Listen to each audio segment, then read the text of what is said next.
be a welder. I'm going to go over some basics to help you get started.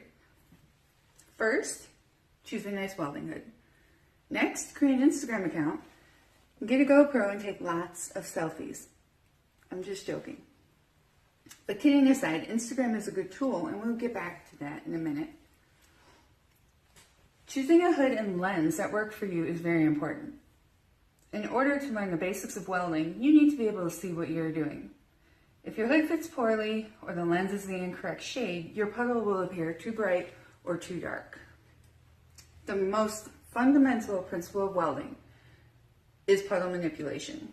This skill takes time to master, but once you get it, you can apply it to any type of weld or position. You want a comfortable yet functional hood because you will be putting in hundreds of hours of hood time while you develop your skills. Let's get started with some safety basics. Flame retardant long sleeve shirts such as this one, or jackets like this and this, will help protect your skin from the harmful UV rays and sparks produced by welding. I recommend keeping your skin covered even if you're just going to tack this up really quick. Flash burns are extremely painful and happen faster than you might think. Next, get a well-fitting glove designed for your particular process. There are many styles and types available,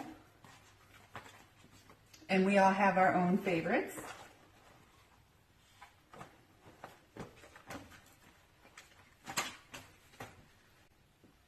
I also recommend protecting your eyes by wearing safety glasses underneath your welding hood. I recommend using clear or yellow. Grinding produces a lot of sparks, and chances are, as a new welder, you'll be using a grinder quite often. Sparks from the grinder or from welding can bounce around inside your hood and back into your eyes. I always wear safety glasses, even at home under my welding hood. I recommend picking up a pair of comfortable steel-toe boots. You may be walking a lot, oftentimes climbing, walking on uneven surfaces, carrying metal. You want to make sure your feet are protected from sparks or dropping anything on them. Also, you want good ventilation and a respirator. There's several types available that fit underneath any welding hood.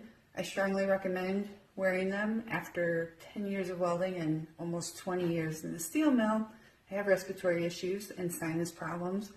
I will admit I was not very good about wearing a respirator, and now I wish I had listened. Now that you're all equipped and know some of the basics, get ready to practice, practice, and practice. Hood time is the only way you're going to get better. Some days are very frustrating and you want to give up. My advice, walk away. Try again in an hour, 10 minutes, 2 days, whatever it takes. If you're frustrated, you're not going to make progress.